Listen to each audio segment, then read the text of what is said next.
This is Richa Singh Rajput. Welcome to learning home classes.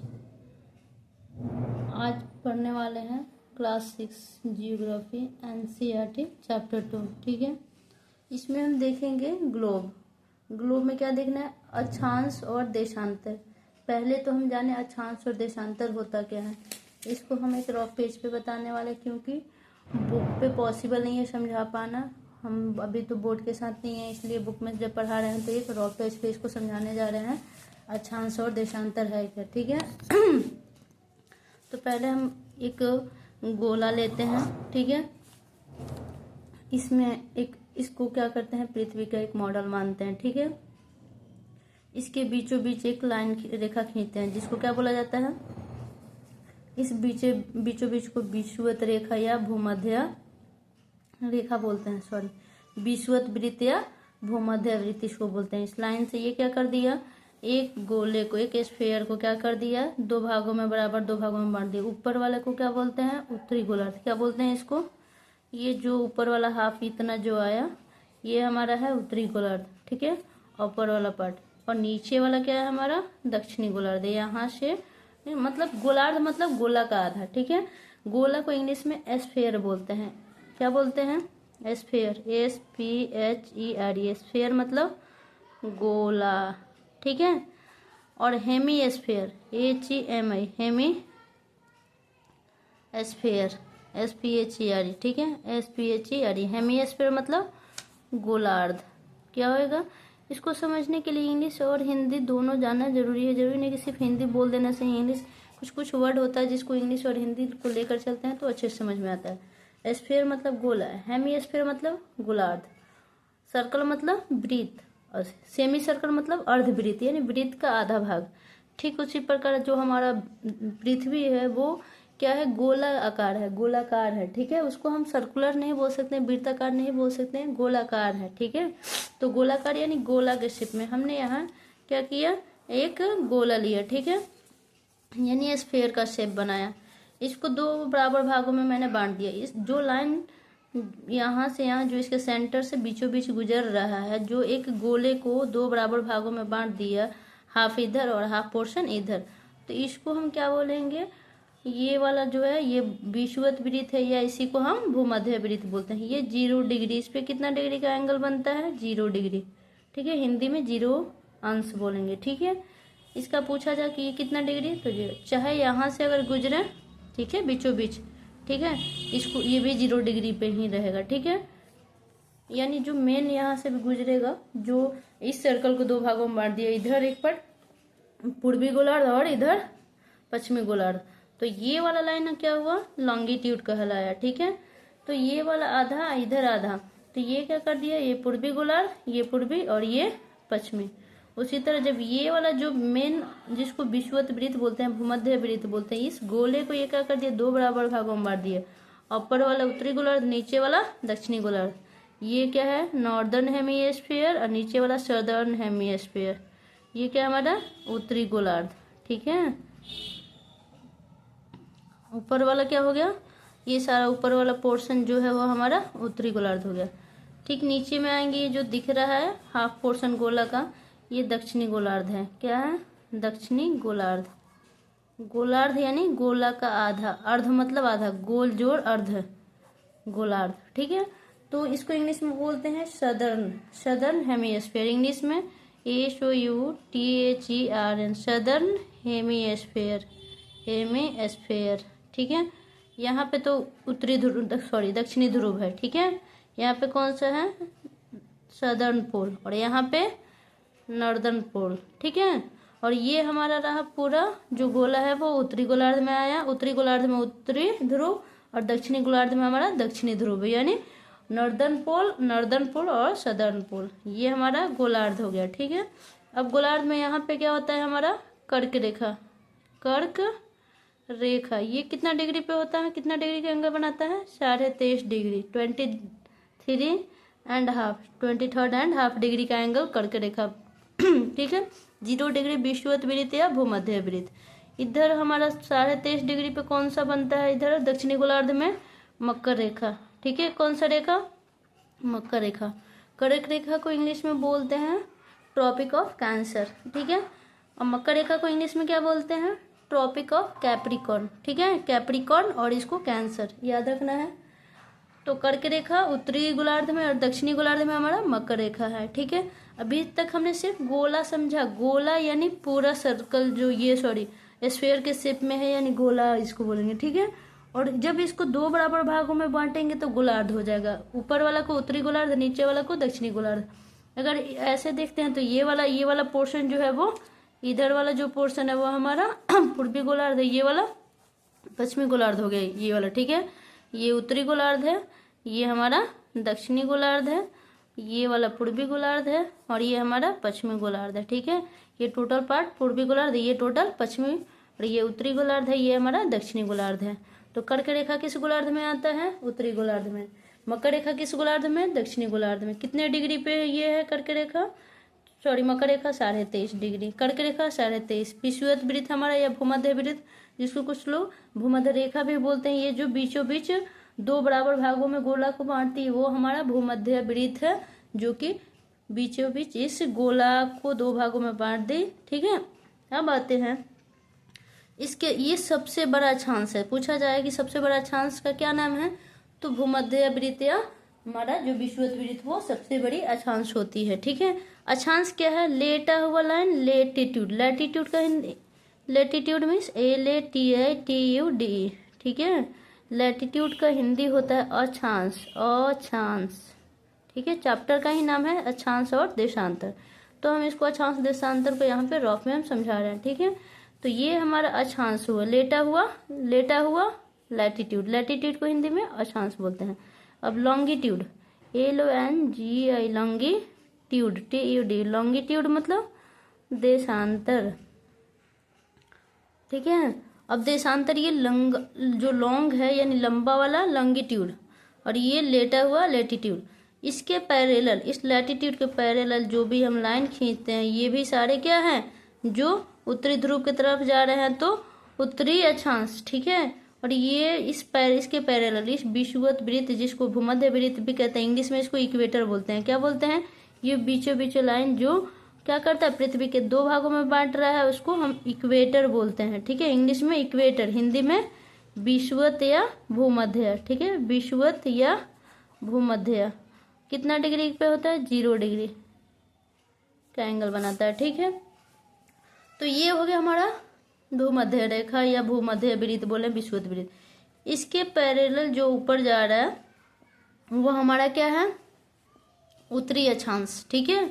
और इसके ठीक नीचे यानी नीचे की तरफ आएंगे तो नीचे तो पता है कि मैप में, ग्लोब में जब देखेंगे मैप में, तो नीचे वाला डायरेक्शन में दक्षिण बोला जाता है। तो इसके पैरेलल में जब नीचे आएंगे तो 20 डिग्री अक्षांश, 20 डिग्री दक्षिणी अक्षांश, 40 डिग्री दक्षिणी अक्षांश, 60 डिग्री दक्षिणी अक्षांश, 80 डिग्री दक्षिणी अक्षांश, यानी नीचे की तरफ हमारा दक्षिणी अक्षांश, ऊपर की तरफ क्या, यानी इसी के पैरेलल ये जो लाइन है जो कि एक गोले को दो भागों उत्तरी गोलार्ध दक्षिणी गोलार्ध में बांटती है, तो इसके पैरेलल जो काल्पनिक रेखा है उसी को हम लोग क्या बोलते हैं? अक्षांश बोलते हैं, ठीक है। अब लॉन्गिट्यूड यानी ये लंबा वाला क्या हो गया हमारा? लॉन्गिट्यूड, ठीक है। अब ठीक इसी के पैरेलल हम कोई लाइन खींचते हैं तो ये क्या हो गया? ये भी सारे क्या है? देशांतर ही है, ठीक है। क्या है? यानी पूर्वी देशांतर, इधर वाले को पूर्वी देशांतर, जो भी ऐसे ऐसे ऐसे खींचा गया है और इस साइड में खींचा गया है, ठीक है। ये जो बीचे बीचे लॉन्गिट्यूड है, सबसे बड़ा वाला जो है लॉन्गिट्यूड है, ये भी 0 डिग्री एंगल पे बनाता है, और ये भी 0 डिग्री। ये अक्षांश है, सबसे बड़ी अक्षांश है, ये सबसे बड़ा देशांतर है, जिसमें इंग्लिश में लॉन्गिट्यूड। अब इसके पैरेलल जो लाइन खींचा जाता है ये पूर्वी देशांतर है, इसके पैरेलल इस साइड जो इसके पश्चिम साइड में खींचा जा रहा है ये पश्चिमी देशांतर, ठीक। ये हमारा अक्षांश हो गया सबसे बड़ी। इसके ठीक पैरेलल में जो लाइन खींचा जा रहा है ये उत्तरी अक्षांश हो गया। इसी के पैरेलल नीचे की तरफ जो लाइन लेटा हुआ है वो दक्षिणी अक्षांश हो गया। आई होप समझ में आया होगा कि हमारा क्या होता है, गोलक क्या है, अर्धगोलक क्या है, लैटीट्यूड क्या है, लेटा हुआ लाइन क्या होएगा? लैटीट्यूड, और लॉन्गिट्यूड लंबा वाला लाइन लॉन्गिट्यूड, ठीक है। अब तक हमने क्या समझा? कर्क रेखा कहाँ आता है? उत्तरी गोलार्ध में। कितने डिग्री पे? 23.5। विषुवत वृत्त 0 डिग्री पे। मकर रेखा दक्षिणी गोलार्ध में, ये भी 23.5 डिग्री पे है, ठीक है। अब आते हैं विषुवत वृत्त हो गया, विषुवत वृत्त 0 डिग्री। उत्तरी ध्रुव क्या है? उत्तरी ध्रुव ये हमारा क्या है? उत्तरी ध्रुव है, ठीक है, नॉर्थ पोल, ठीक है। और ये हमारा क्या है, साउथ पोल। यहाँ पे क्या होता है, इक्वेटर के पास सन का जो रेज होता है, मान लो कि यहाँ पे सन है, सूरज है, ठीक है, तो इक्वेटर के सामने इसकी स्ट्रेट पूरा रेज पड़ती है, सूरज की किरणें एकदम सीधी पड़ती है, जिस वजह से इक्वेटर पे काफी क्या पड़ता है, गर्मी पड़ता है। यहाँ से जो भी देश गुजर रहे होंगे, जो भी कंट्री यहाँ पे इक्वेटर के सामने होगा, वहां पे क्या होता है, काफी गर्मी देखने को मिलता है, ठीक है।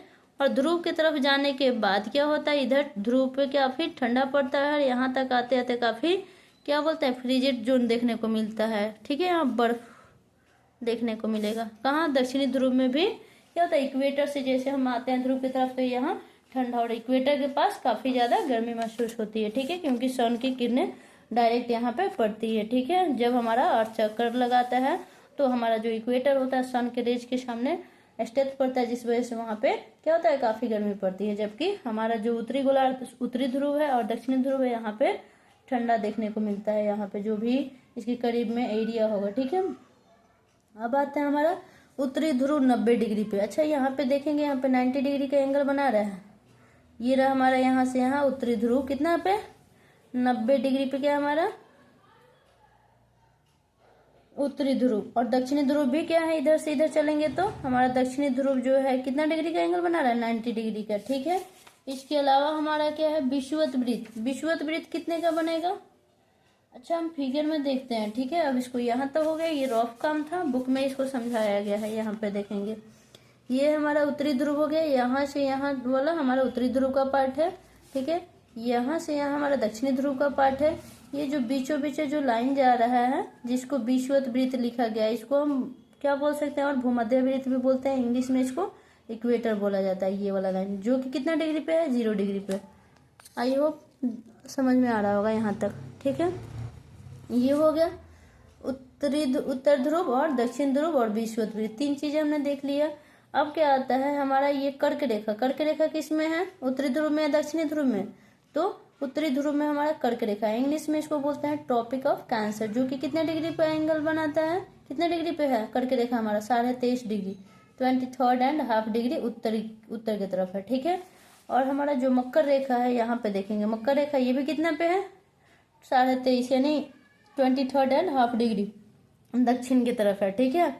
दक्षिणी ध्रुव में है, सॉरी दक्षिणी गोलार्ध में है, तो मकर रेखा यहाँ पे दक्षिण लगा देंगे, इसमें उत्तर लगा देंगे, क्योंकि ये उत्तरी गोलार्ध में है। यहाँ तक आ गया, ये हमारा समझ में आ गया। कर्क रेखा क्या है, मकर रेखा क्या है, विषुवत वृत्त क्या है, उत्तर ध्रुव, ये सारे वाला पार्ट हमारा क्या है, उत्तर ध्रुव है, ठीक है। ये दक्षिण ध्रुव है। अब यहाँ तक उत्तर ध्रुव वृत्त, ये वृत्त का हाफ वृत्त बना रहा है, ठीक है, इसलिए इसको हम उत्तर ध्रुव वृत्त कहेंगे टोटल पार्ट को। और ये टोटल वाला एरिया हमारा उत्तर ध्रुव के अंदर आएगा, क्योंकि उत्तरी गोलार्ध में है। और ये वाला हमारा दक्षिणी गोलार्ध में आएगा, ये हमारा दक्षिणी ध्रुव है। दक्षिणी ध्रुव में दक्षिणी शीत कटिबंध है, ये जोन जहाँ पे काफी क्या होता है, ठंड पड़ता है, इसलिए इसको दक्षिणी शीत कटिबंध बोलते हैं।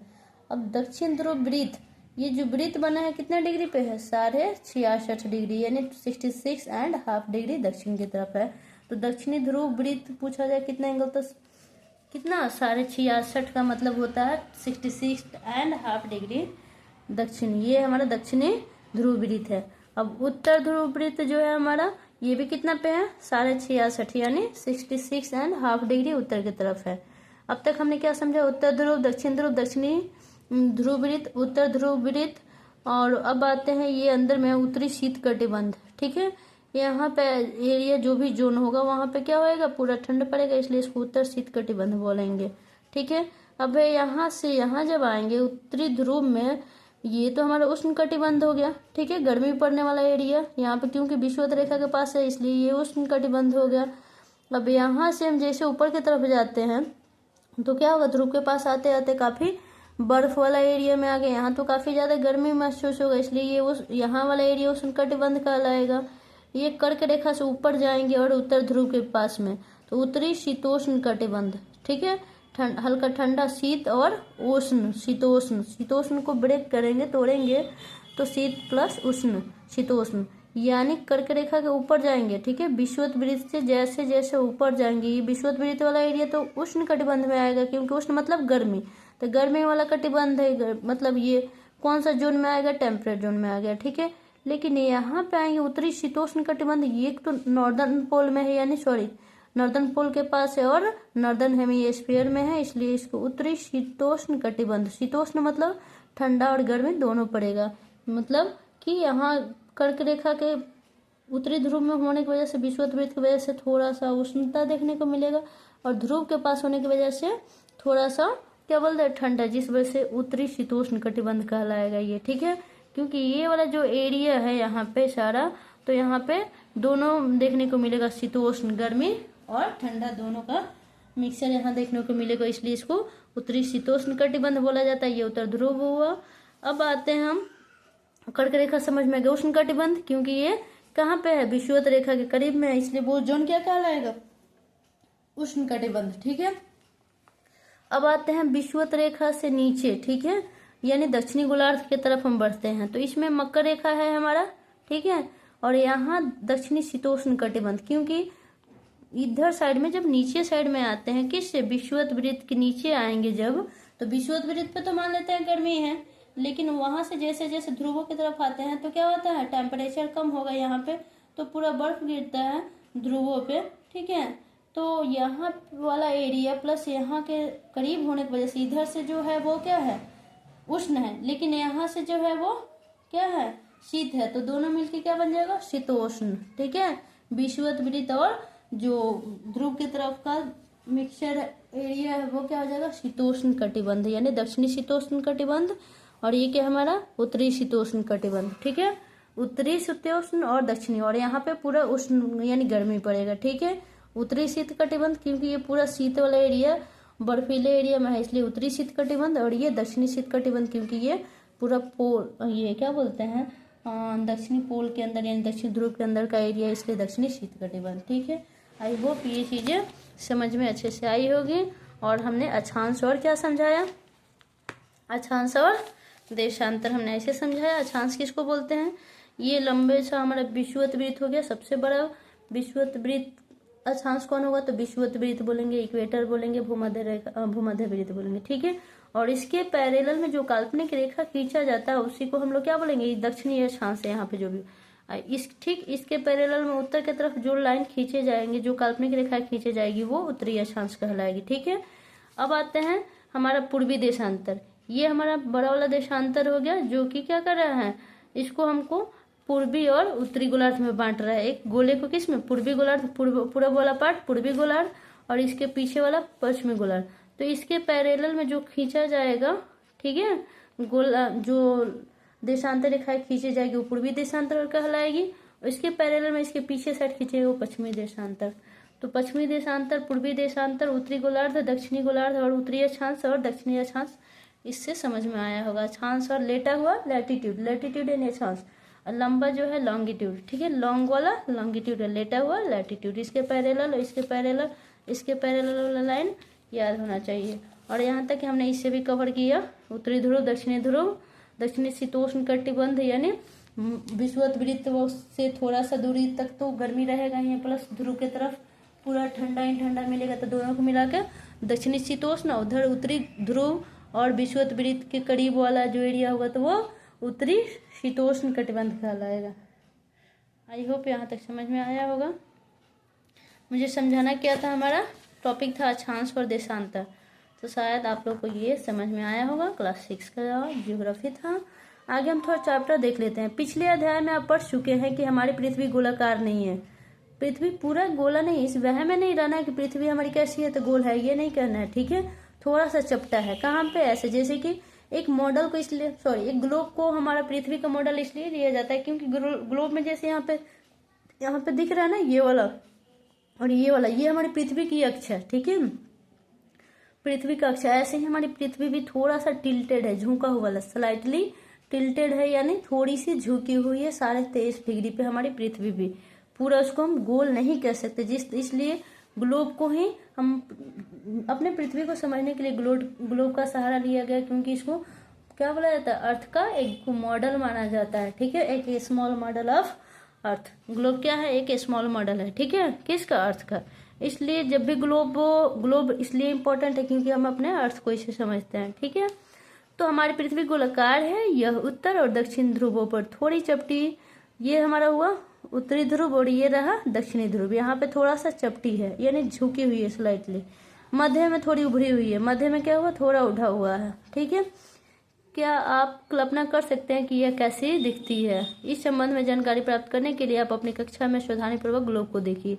अच्छा, हम अपने पृथ्वी को समझने के लिए पृथ्वी है कैसी, इसलिए ग्लोब को देख लेंगे, इससे पता चल जाएगा कि ग्लोब पूरा गोल थोड़ी होता है, हल्का झुका हुआ होता है दोनों तरफ से, ऊपर और नीचे की तरफ। यानी उत्तरी गोलार्ध में भी देखेंगे तो नीचे वाला कौन सा होगा, दक्षिणी गोलार्ध, तो इसलिए हल्का झुकी होती है। ठीक इसी प्रकार हमारी पृथ्वी भी क्या है, हल्का सा झुका हुआ है। ठीक है, पूरा गोल नहीं कह सकते इसे। ग्लोब पृथ्वी का लघु रूप है। ग्लोब को क्या किया गया है, एक मॉडल के रूप में लिया गया, अर्थ का एक छोटा सा मॉडल के रूप में, एक वास्तविक प्रतिरूप है। ठीक है, अगर अपने पृथ्वी को समझना है तो ग्लोब को समझना काफी आवश्यक है। ठीक है, आगे बढ़ते हैं। ग्लोब विभिन्न आकार एवं प्रकार के हो सकते हैं। बड़े ग्लोब जो आसानी से एक स्थान से दूसरे स्थान नहीं ले जाए जा सकते। बड़ा ग्लोब को हम लेके घूम थोड़ी सकते हैं जो बड़े बड़े होते हैं। पॉकेट में रखने योग्य छोटे ग्लोब तथा गुब्बारे जैसे ग्लोब जिनमें हवा भरी जा सकती है एवं आसानी से एक स्थान से दूसरे स्थान ले जाए जा सकते हैं। ग्लोब स्थिर नहीं होते हैं। ठीक है, यहाँ तक हो गया। इसे उसी प्रकार घुमाया जा सकता है जैसे कुम्हार का पहिया या लट्टू घूमता है। आपने देखा होगा कुम्हार को बर्तन बनाते हुए वो अपने पहिया को ऐसे ऐसे घुमाते रहता है, उसी तरह हमारी क्या है पृथ्वी भी और ग्लोब भी, हम लोग इसको ग्लोब को ऐसे करेंगे तो घूमते रह जाएगा। ठीक है, या तो पश्चिम से पूरब घुमाया, पूरब से क्लॉकवाइज या एंटी क्लॉकवाइज। ठीक है, आगे क्या है, ग्लोब पर हम लोग किसको देख सकते हैं, ग्लोब पर देश को देख सकते हैं, जो भी हमको देश देखना है। महाद्वीप यानी महादेश को देख सकते हैं, इंग्लिश में कॉन्टिनेंट बोलते हैं। महासागर यानी ओशन को देख सकते हैं। ठीक है, यह को उनके सही आकार में दिखाया गया है। कहाँ पे, ग्लोब में।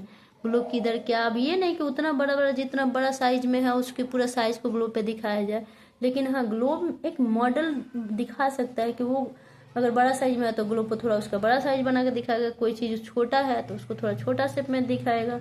अगर हम महादेश की बात करते हैं तो सबसे बड़ा महादेश हमारा एशिया हो गया, तो एशिया कंटिनेंट को थोड़ा लार्ज साइज में उस पर दिखाया जाएगा। ठीक है, ऑस्ट्रेलिया को एक छोटा सा रूप में दिखाया जाएगा, छोटे साइज में दिखाया जाएगा उस पर। आते हैं आगे।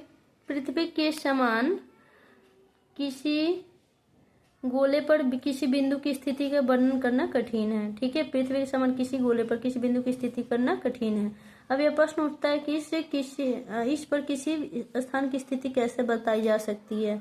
उसके लिए हमें कुछ बिंदु एवं रेखाओं के संदर्भ की आवश्यकता होती है। आप देखेंगे कि एक सुई ग्लोब में झुकी हुई अवस्था में स्थित होती है जिसे अक्ष कहा जाता है। ये हमारी यहाँ पे तो अक्ष है, लेकिन पृथ्वी की भी हमारी अपने अक्ष पे थोड़ा झुकी हुई है। लेकिन ये जैसे यहाँ कह रहा है कि ये सुई जैसी यहाँ पे दिख रही है, रियल में हमारी पृथ्वी के पास ऐसी कोई सुई नहीं होती है, बट हल्का झुका हुआ है अपने अक्ष पे। ठीक है, यानी उसको हम अक्ष कह सकते हैं पृथ्वी के संदर्भ में, लेकिन ग्लोब के संदर्भ में यहाँ बुक में इसको सुई कहा जा सकता है। लेकिन रियलिटी में ये है कि हमारी पृथ्वी के पास ऐसी सुई होती नहीं है। ओके, ग्लोब पर वे दो बिंदु जिनसे होकर सुई गुजरती है उत्तर या दक्षिण ध्रुव कहते हैं।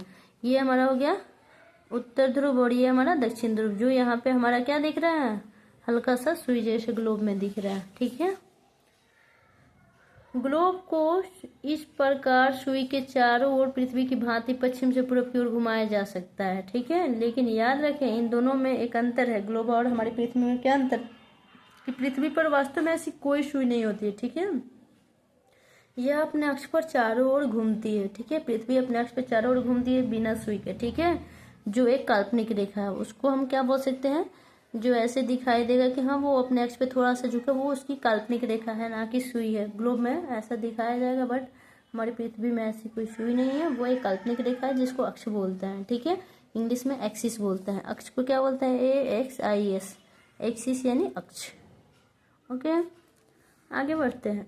एक अन्य काल्पनिक रेखा भी ग्लोब को दो बराबर भागों में बांटती है, जिसके बारे में अभी मेंशन किए। ग्लोब ले लेते हैं, उसको दो बराबर भागों में बांटेगा, उस काल्पनिक रेखा का क्या नाम है बाबू, बोला जाएगा उसको भूमध्य रेखा, या इंग्लिश में इक्वेटर, या भूमध्य वृत्त या विषुवत वृत्त, इंग्लिश में उसको इक्वेटर बोला जाता है। ठीक है, एक अन्य काल्पनिक रेखा भी ग्लोब को दो बराबर भागों में बांटती है, जिसे विषुवत वृत्त कहा जाता है। क्या कहा जाता है, एक ऐसी काल्पनिक रेखा, आप पूछा जाएगा कि विषुवत वृत्त का डिफिनेशन लिखना है तो क्या लिखेंगे, एक ऐसी काल्पनिक रेखा जो किसी भी जो हमारी पृथ्वी को दो बराबर भागों में बांटती है, जिसे हम क्या बोलते हैं विषुवत वृत्त बोलते हैं। क्या बोला जाता है उसको? जो पृथ्वी को या हमारे ग्लोब को दो बराबर भागों में दिखा हुआ हमारी विषुवत वृत्त कहा जाएगा। ठीक है। पृथ्वी के उत्तर में स्थित आगे उत्तर को उत्तरी गोलार्ध, अब अभी हमने मेंशन किया कि ये हमारा क्या हो गया, ये वाला यहाँ से ऊपर जो भी है ये उत्तरी गोलार्ध है, ये वाला पोर्शन जो है उत्तरी गोलार्ध है। ठीक है। आते हैं तथा दक्षिण वाले आधे भाग को दक्षिणी गोलार्ध, ये दक्षिण की तरफ, ये जो बीचों बीच जो लाइन जा रहा है भूमध्य वृत्त, इसके दक्षिण में जो ये सारे पार्ट हैं ये हमारा दक्षिणी गोलार्ध हुआ। ये ऊपर वाला उत्तरी गोलार्ध, नीचे वाला दक्षिणी गोलार्ध हो गया। यहाँ तक समझ में आया होगा। ये दोनों बराबर के आधे भाग हैं। ठीक, आधा आधा, इतना जितना इधर है उतना ही उधर है। ठीक है, आधा आधा भाग में बांट दिया है ये वाला लाइन। ठीक है, हमारी जो एक गोला को। ठीक है, इस प्रकार विषुवत वृत्त पृथ्वी का एक काल्पनिक वृत्त है। विषुवत वृत्त क्या है? ये वाला जो विषुवत वृत्त है पृथ्वी का एक काल्पनिक वृत्त है। ठीक है, एवं यह पृथ्वी पर विभिन्न स्थानों की स्थिति बताने का सबसे महत्वपूर्ण संदर्भ बिंदु है। पृथ्वी पर बहुत सारे महत्वपूर्ण स्थान है, ये उसके संदर्भ में कोई जानकारी दे रहा है। ठीक है, कौन सा? हमारी विषुवत वृत्त, जिसको भूमध्य वृत्त भी बोला जाता है। आगे बढ़ते हैं। विषुवत वृत्त से ध्रुवों तक स्थिति सभी समानांतर को अक्षांश रेखाएं कहते हैं। विषुवत वृत्त के ध्रुवों तक। ठीक है, अब हमारा हो गया विषुवत वृत्त, ये है ध्रुवों तक, यानी ऊपर वाला ध्रुव उत्तरी ध्रुव और नीचे दक्षिणी ध्रुव। इसके बीच में कह रहा है कि जो भी इसके समानांतर रेखा खींची जाएगी उसको क्या बोला जाएगा? अक्षांश। यहाँ पर ध्यान देना है, क्या है?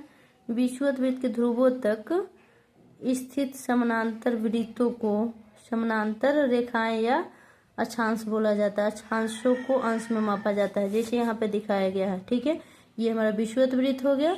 इसके उत्तर में चलते हैं, ये वाला ये हमारा विषुवत वृत्त हो गया। इसके उत्तर में 20 डिग्री उत्तरी अक्षांश, ये रहा हमारा 40 डिग्री उत्तरी अक्षांश, ये रहा 60 डिग्री उत्तरी अक्षांश, ये रहा 80 डिग्री उत्तरी अक्षांश, ये हमारा हो गया उत्तरी ध्रुव। ठीक है, ठीक उसी प्रकार विषुवत वृत्त के नीचे आएंगे तो 20 डिग्री दक्षिणी, फिर 40 डिग्री दक्षिणी अक्षांश, उसके बाद 60 डिग्री दक्षिणी अक्षांश, उसके बाद 80 डिग्री दक्षिणी अक्षांश। ठीक है, वही कह रहा है यहाँ पे कि विषुवत वृत्त के ध्रुवों तक सभी समानांतर वृत्तों को अक्षांश कहते हैं, यानी ये सब क्या है? हमारा अक्षांश है। ठीक है, विषुवत वृत्त के समानांतर जो खींचा, ये हमारा विषुवत वृत्त हो गया। इसके समानांतर जो भी खींचा गया है ये हमारा विषुवत वृत्त हो गया। इसके समानांतर हम खींच रहे हैं, ये सब क्या हो गया?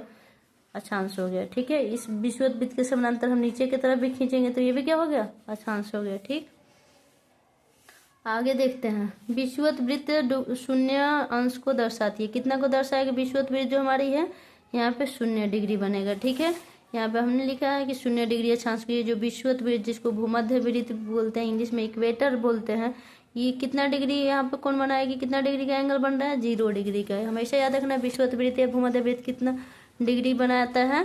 तो 0 डिग्री। ठीक है, कितना डिग्री बनाएगा? 0 अंश, यानी 0 डिग्री अक्षांश को दर्शाती है। कितना डिग्री अक्षांश पे हमारा भूमध्य वृत्त है? तो 0 डिग्री पे है। चूंकि विषुवत वृत्त से दोनों तरफ ध्रुवों के बीच की दूरी पृथ्वी के चारों ओर के वृत्त का 1/4 है। विषुवत वृत्त, ठीक है, कह रहा है चूंकि विषुवत वृत्त के दोनों तरफ ध्रुवों के बीच की दूरी, विषुवत वृत्त हमारा हो गया, इसके तरफ ध्रुवों के बीच की दूरी, इधर से भी देखेंगे नीचे की तरफ भी आएंगे तो कितना डिग्री का एंगल बन रहा है? 90 डिग्री का। कितना का? ध्रुवों के बीच की दूरी कितना है? 90 और 90 का है। ठीक है, अच्छा, इसको कितना भाग में बांट दिया? 1 2 3 4, 1/4 भाग में टोटल पृथ्वी को कर दिया। ठीक है, समझ में आ रहा है? नहीं आया तो कमेंट में बताना जरूर। ठीक है, चूंकि विषुवत वृत्त के दोनों तरफ ध्रुवों के बीच की दूरी कितनी है? पृथ्वी के चारों ओर के वृत्त का 1/4 है। पृथ्वी के चारों ओर के वृत्त का ये ध्रुवों के बीच की दूरी जो है 1/4 है। टोटल कितना है? 1 2 3 4, तो ये 1/4 है, 1/4 है। ठीक है, आगे क्या कह रहे हैं हम? अतः इसका माप होगा 360 डिग्री। टोटल कितना का पूछा जाए? कितना डिग्री बनेगा टोटल? विषुवत वृत्त जो है, ठीक है, पृथ्वी के चारों ओर के वृत्त का 1/4 है, तो 1/4 है तो टोटल अगर लेंगे तो 90 90 90 90, टोटल कितना हो गया? 360। ठीक है, यानी कितना? 90 डिग्री अंश, यानी 1/4। 360 का 1/4 यानी कितना हुआ? 90 डिग्री। ठीक है, ये 90 का बना रहा है। ठीक है, अब क्या कह रहे हैं? इस प्रकार 90 डिग्री उत्तरी अक्षांश उत्तर ध्रुव को, 90 डिग्री उत्तरी अक्षांश कितना को बताएगा, उत्तरी ध्रुव को। यहाँ से फिर नीचे 90 डिग्री दक्षिणी अक्षांश कितना को दिखाएगा, 90 डिग्री दक्षिणी अक्षांश दक्षिणी ध्रुव को। ठीक है, ये बताएगा 90 डिग्री दक्षिणी अक्षांश दक्षिणी ध्रुव, और ये 90 डिग्री उत्तरी अक्षांश उत्तरी ध्रुव को बताएगा। ठीक है, हो गया यहाँ तक। आते हैं इस प्रकार विषुवत वृत्त के उत्तर की सभी समानांतर रेखाओं को उत्तरी अक्षांश बोलेंगे। विषुवत वृत्त के उत्तर की तरफ ये रहा उत्तरी अक्षांश, ये उत्तरी अक्षांश, ये उत्तरी अक्षांश, चाहे वो 20 डिग्री उत्तरी अक्षांश, 40 डिग्री उत्तरी अक्षांश, 60 डिग्री उत्तरी अक्षांश, 80 डिग्री उत्तरी अक्षांश, 90 डिग्री उत्तरी अक्षांश। ठीक है, इसके दक्षिण की तरफ, ठीक है, उत्तरी अक्षांश कहा जाता है। तथा विषुवत वृत्त के दक्षिण स्थित, दक्षिण में आएंगे यानी नीचे की तरफ। ठीक है, विषुवत, ये सब दक्षिणी अक्षांश हो जाएगा, दक्षिणी अक्षांश दक्षिणी दक्षिणी दक्षिणी। ठीक है, यानी ये विषुवत वृत्त हो गया, यहाँ 20 डिग्री दक्षिणी अक्षांश, इसके बाद 20 डिग्री दक्षिणी, ऐसा ऐसा होगा। ठीक है, कह रहे दक्षिण स्थित सभी समानांतर रेखाओं को दक्षिणी अक्षांश कहा जाता है, इसलिए प्रत्येक अक्षांश के मान के साथ उसकी दिशा यानी उत्तर या दक्षिण भी लिखा जाता है। अब लिखेंगे ना कि उत्तर में उत्तरी अक्षांश के बारे में लिख रहे हैं, दक्षिणी अक्षांश अगर 20 डिग्री उसके साथ लिख देंगे, इससे पता चलेगा कि विषुवत रेखा के ऊपर की तरफ यानी उत्तर की तरफ हम इंडिकेट कर रहे हैं, उसकी बात कर रहे हैं। 20 डिग्री ऊ और 20 डिग्री द लिखेंगे तो दक्षिणी अक्षांश को द वाला इंडिकेट करेगा, जबकि ऊपर वाला को क्या बताएगा, उत्तरी अक्षांश को बताएगा। इसलिए यहाँ पर दक्षिणी और उत्तरी मेंशन करना आवश्यक होता है। ठीक है, जैसे कि कह रहा है इसे उत्तर या दक्षिण अक्षर से व्यक्त किया जाता है। उदाहरण के लिए महाराष्ट्र में चंद्रपुर एवं ब्राजील जो कि दक्षिण अमेरिका में है, ब्राजील में बेलो होरिज़ोंटे दोनों एक ही अक्षांश 20 डिग्री पर ही स्थित है। ठीक है, ठीक है, महाराष्ट्र में चंद्रपुर, ठीक है, महाराष्ट्र में जो चंद्रपुर है वो भी 20 डिग्री अक्षांश पे है। ठीक है, और हमारा जो दक्षिण अमेरिका का ब्राजील है वो भी क्या है, दक्षिण अमेरिका में का जो ब्राजील जो कि जिसका नाम क्या है वहाँ पे बेलो होरिज़ोंटो ब्राजील में है। ठीक है, ये भी क्या है 20 डिग्री अंश पे ही है, लेकिन चंद्रपुर विषुवत वृत्त के किधर है, 20 डिग्री उत्तर अंश उत्तर में है, 20 डिग्री कह रहे, लेकिन क्या कह रहे, लेकिन चंद्रपुर जो है हमारा विषुवत वृत्त के उत्तर में है, यानी कहने का मतलब है यहाँ पे है। ठीक है, कहाँ पे है, ये हमारा विषुवत वृत्त हो गया 20 डिग्री उत्तर, यानी यहाँ पे हमारा चंद्रपुर हो गया जो कि महाराष्ट्र में आता है। ठीक है, और दूसरा बात क्या कह रहे हैं, एवं बेलो होरिज़ोंटे विषुवत वृत्त के 20 डिग्री दक्षिण में स्थित है, यानी कहाँ पे है, अगर मैप में देखा जाए तो यहाँ पे 20 डिग्री दक्षिणी अक्षांश, यानी यहाँ पे दक्षिण अमेरिका के ब्राजील में स्थित हमारा बेलो होरिज़ोंटो यहाँ पे है। कहाँ पे है, यहाँ पे है। और पूछा जाए कि 20 डिग्री उत्तरी अक्षांश यानी हमारा चंद्रपुर यहाँ पे है। ठीक है, विषुवत वृत्त के ऊपर 20 डिग्री उत्तरी अक्षांश में, और 20 डिग्री दक्षिणी अक्षांश पे क्या है, बेलो होरिज़ोंटो जो कि दक्षिण अमेरिका के ब्राजील में स्थित है। ओके, चित्र 2.2 से स्पष्ट है कि जैसे जैसे हम विषुवत वृत्त से दूर जाते हैं अक्षांशों का आकार घटता जाता है। अब क्या होगा, ये सबसे बड़ा अक्षांश है, जैसे जैसे हम इधर जाएंगे तो छोटा पड़ते नहीं जा रहा है, बड़ा थोड़ी हो रहा है। फिर ये बड़ा वाला भी हमारा अक्षांश है, इससे जैसे जैसे हम ध्रुव की तरफ आएंगे तो यहाँ पे क्या हो रहा है, यहाँ इतना छोटा हो गया है। ठीक है, तो वृत्त का साइज जो हो रहा है छोटा हो जा रहा है, जैसे जैसे हम कहाँ विषुवत वृत्त से ध्रुव की तरफ जाते हैं तो वो उसकी साइज क्या हो रही है, घट रही है। जैसे यहाँ पे देखेंगे ये हमारा विषुवत वृत्त है तो इतना बड़ा है, जैसे जैसे ऐसे नीचे आ रहे हैं वो क्या हो रहा है, घट रहा है। फिर ऊपर की तरफ ध्रुव की तरफ जा रहे हैं तो भी घट रहा है, यानी विषुवत वृत्त से दूर जाते हैं तो अक्षांशों का, विषुवत वृत्त से दूर जाने पर अक्षांश का आकार छोटा होता है, बढ़ता नहीं है। ठीक है, आते हैं आगे, महत्वपूर्ण अक्षांश समानांतर रेखा, अक्षांश को और क्या बोलते हैं, समानांतर रेखाएं भी बोलते हैं। विषुवत वृत्त 0 डिग्री, ये रहा हमारा विषुवत वृत्त जो कि 0 डिग्री पे है। उसके बाद है उत्तर ध्रुव 90 डिग्री, उत्तर ध्रुव 90 डिग्री, यहाँ पे उत्तर ध्रुव कितना बनेगा, उत्तर ध्रुव यहाँ से यहाँ लेंगे तो यहाँ से यहाँ लाइन खींचते हैं, इसे कितना 90 डिग्री का स्ट्रेट लाइन को 90 डिग्री बोला जाता है। ठीक है, यहाँ से और यहाँ, ठीक है, यहाँ से यहाँ, ये हमारा 90 डिग्री, उत्तर ध्रुव 90 डिग्री। फिर दक्षिण ध्रुव 90 डिग्री, फिर ये विषुवत वृत्त से दक्षिण ध्रुव के पास आते हैं, यहाँ से यहाँ तक आएंगे तो ये कितना डिग्री का एंगल यहाँ बन रहा है, यहाँ पेन को ध्यान देखना है, विषुवत वृत्त से दक्षिणी ध्रुव तक, तो यहाँ भी 90 डिग्री का एंगल हमारा बन रहा है। इसके अतिरिक्त 4 महत्वपूर्ण अक्षांश समांतर रेखाएं और भी हैं। थोड़ा देखा जाए कि इसके अलावा ये विषुवत वृत्त जो कि 0 डिग्री पे है, उत्तरी ध्रुव जो कि 90 डिग्री पे, दक्षिणी ध्रुव जो कि 90 डिग्री, इसके अलावा भी 4 महत्वपूर्ण अक्षांश समानांतर रेखाएं कौन है, देखा जाए 4 अक्षांश कौन है, ये रहा उत्तरी गोलार्ध में कर्क रेखा 23.5, जिसके बारे में हम मेंशन कर दिए हैं कि उत्तरी गोलार्ध में हमारा कर्क रेखा 23.5 पे है।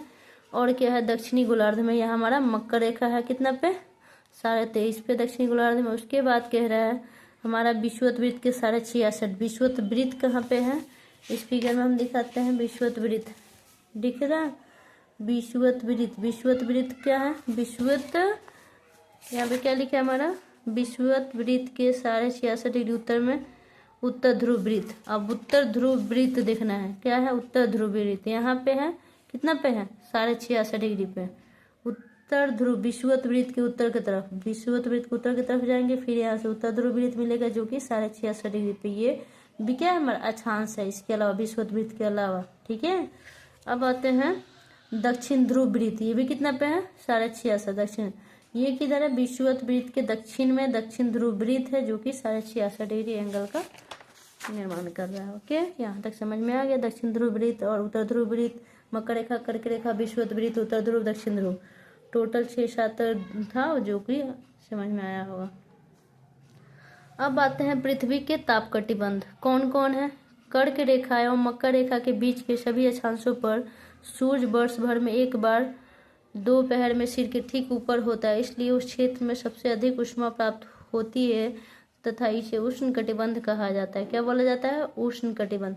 कर्क रेखा एवं मकर रेखा के बीच में एक के सभी अक्षांश पर सूर्य वर्ष में, कर्क रेखा और मकर रेखा के बीच में जो भी अक्षांश पड़ेगा, किसके बीच में, ये हमारा मकर रेखा हो गया, ये कर्क रेखा हो गया, इसके बीच में जो अक्षांश पड़ेगा, ठीक है, यहाँ की बात कर रहा है, अक्षांशों पर क्या होएगा, सूर्य वर्ष भर में, यहाँ सूर्य है हमारा, वर्ष भर में एक बार क्या पड़ेगा, यहाँ पे सिर के ठीक ऊपर पड़ेगा, ठीक है।